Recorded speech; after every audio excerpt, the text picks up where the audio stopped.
welcome back to Mortgage Lending for Entrepreneurs. I'm Joel Farrell, and I am with a guest today here in Orlando, Florida, Rene Gonzalez. Dude, it's so funny that you say that. Somebody like Charlie Kirk, right? Yeah.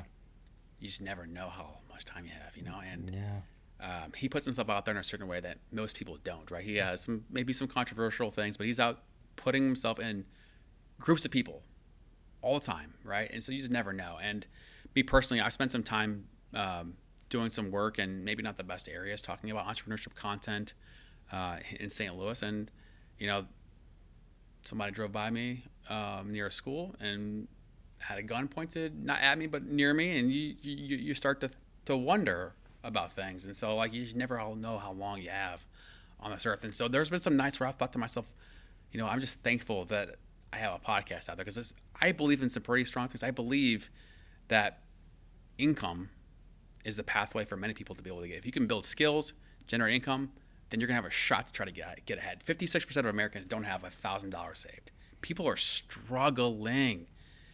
And if I can help somebody get more encouragement or belief or a skill or a resource to help generate more income, then I believe that that person's going to have a better shot to make a life that they have hope and belief.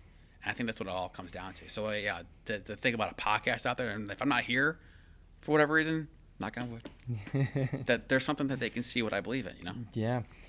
That's powerful because when I was in Iraq and we were running missions, I always thought to myself, and I try not to let my brain go that way because you kind of stay focused. It's like I could die on this mission. Like this could be the last mission. So I used to try to set up the rental business in a way that it could be ran from our Evernote, our family Evernote account. We have a family vault account, and I'm spending all this time and effort to try to write SOPs and how to do every task because I kept thinking I might be taken out.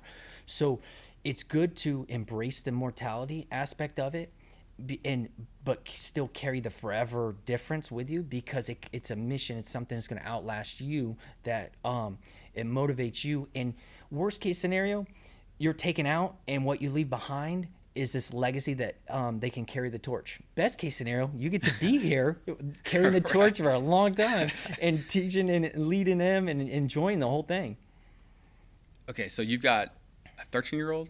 No, I have 9, 7, and 2. No, I'm sorry, 9, 7, 2. Okay, so mine are 6. And so we touch on some of these entrepreneurial aspects and belief and hope and consistency and, emotions, right? Your thoughts lead to your emotions, lead to your actions. And we touched on some of these major things in a very small way. But with your kids, I mean, all the things you're doing, right? SOPs and chatbots and landlords and real estate. How does that intermingle with your guys' lifestyle and the kids? Well, right now my wife is leading the charge with homeschooling. She's doing a great job, and I support here and there, like where I can. She's got a good regiment going with them, and I think we're focusing on the basics. I know I have intentions of teaching them more of like investing and taking them to some rental properties, and but they know the concept of what I'm doing right now because Miss April lives in the back. She rents the auxiliary dwelling unit, and when I was building it, I have like the videos of little girls walking through it and everything. And they say, what's Miss April doing? And before that, we had somebody, a different lady back there that the girls knew. And they understand that they're renting that space. It's a really nice apartment, and they pay us to stay there. And they understand this concept. So slowly but surely, I'm going to introduce them into like investing. But my oldest has already been like, hey, I want to make bracelets and sell them. And I want to make lemonade. And I'm like, okay, yeah, sounds like a good idea. But I don't think she's serious. And I'm calling her bluff a little bit. And I'm like, okay, yeah. And she's like, I want to make a stand. I was like, okay, cool. Yeah, here's some stuff. Go for it. And I'm trying to gauge how serious she is. And then if I get involved, I'd go all out with stuff. I don't stop.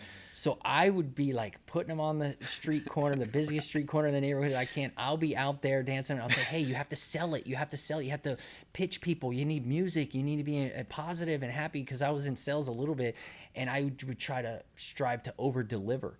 And that I wanted to show them, hey, this isn't just some idea, you do it, and people are buying out of like almost like pity because you got a little stand. They're like, yeah, how about you just take my money? I don't want the lemonade because they don't even know if it's sanitary.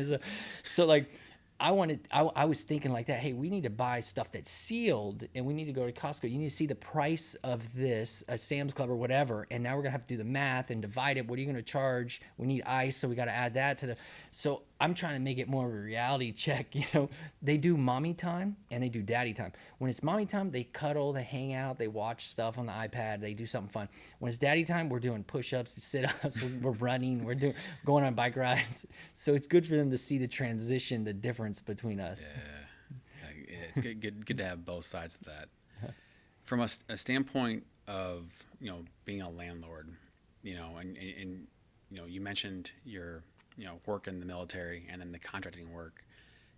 Talking about increasing income, you made a choice to leave active duty and then do the contract work. Can you share a little bit about that journey and that decision and just how it all kind of shaped together? Well, when I first got in the military, I had like short-term goals was to like make the next rank. Midterm goals was to like get promoted early at some kind of pivotal point where they offer like a below the zone kind of promotion thing. And then I had long-term goals. I was going to be a chief, command chief master sergeant of the Air Force. And like I had these goals. And when I would tell leadership, and I used to shine and polish my boots, we had to press them. I used this stuff to like get the lines really sharp and everything when we were ironing our uniforms back then.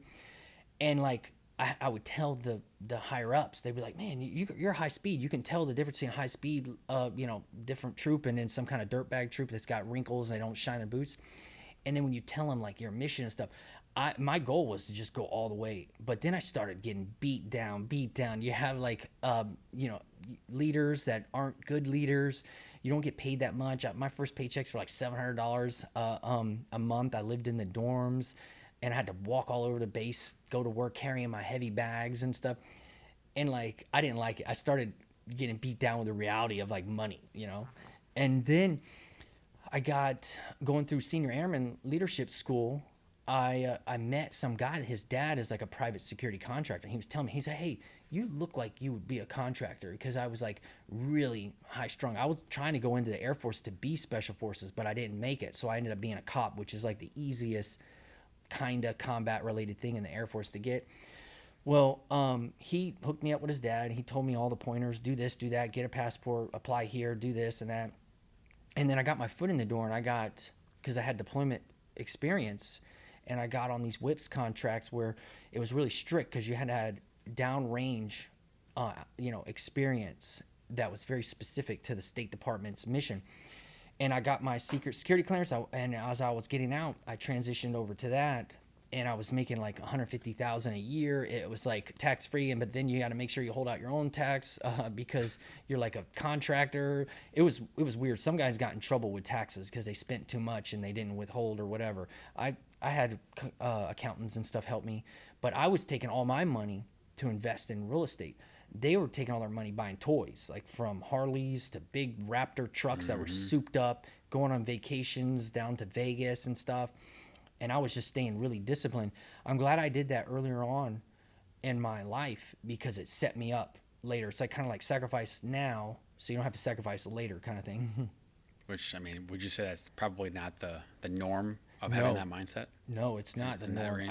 I think that my adversity growing up, being poor, the reality of like not having gas money to can't drive places, and you're learning this from your mom, like, oh, we're on E, we don't have any money for gas, and you say, oh, I can't get groceries. And my mom was kind of stubborn. She didn't want to get food stamps because she was telling the truth of how much she made with tips, because a lot of waitresses lie about the tips. And my mom was always like a rule follower. It's like she won't drive and talk on the cell phone or anything. So we struggled with all that stuff, and I think that adversity helped shape me to be more disciplined when I got older. And the military regimental type of discipline, go to the gym all the time and you have to learn your regulations and all this stuff, that structure slowly started grooming me to do the difficult things that most people don't. Yeah, I mean, the reason I bring up the income part of it is that you have the income coming in. It gives you the luxury to then deploy those assets into real estate. And some people might deploy it in stocks or bonds or crypto, whatever, and you chose real estate. And along the way, I mean, real estate's not necessarily passive. There's bumps and bruises you come across it. So dealing with tenants, right? What are some examples of issues that you've overcome along the way? One that comes to mind is it was mold when I'm trying to remember if I was in Iraq or if I came back, because at some point I did take a break and I got a sales job, but that defeats the purpose. The point is, the tenant was the family that stayed with me for 10 years, and I ended up paying off that property. She complained of, I think she found mold in like the bathroom or something, and she sent this like really mean email about like her son. It's got these allergy problems. We've taken him to these doctors, and they say there's something going on. And I have reserves, and I understand I could do, insurance claim, and then I know the consequences of like pulling out an insurance claim. Maybe the insurance is going to go up, and I know how slow insurance can be, and if you file a claim and all those problems. So I jumped right into action. I was like, oh no, that's horrible. I have this acronym that I do to let tenants know that I listen to them, they're heard, and they're understood, and I'm caring for them. And so I go through this like back and forth with emails, and we're going to get to the bottom of this. I hate that this happened to you. And I send out somebody to inspect, get pictures. And then I send out somebody to do an air quality test inside and outside. Then I send out, once it was confirmed there's some spores, not anything critical or anything like that. And I'm giving her all this information, letting her know what we're doing. Then I send out a company called ServPro, and they're expensive. I know I could have got better deals, but I'm thinking of speed. She's concerned, her son, and I'm like, I'm going to do this right. I care about these people. I mean, that's another thing that I do. I pray for my tenants, so I actually think of these people as like they're important to me, and I want to take care of them.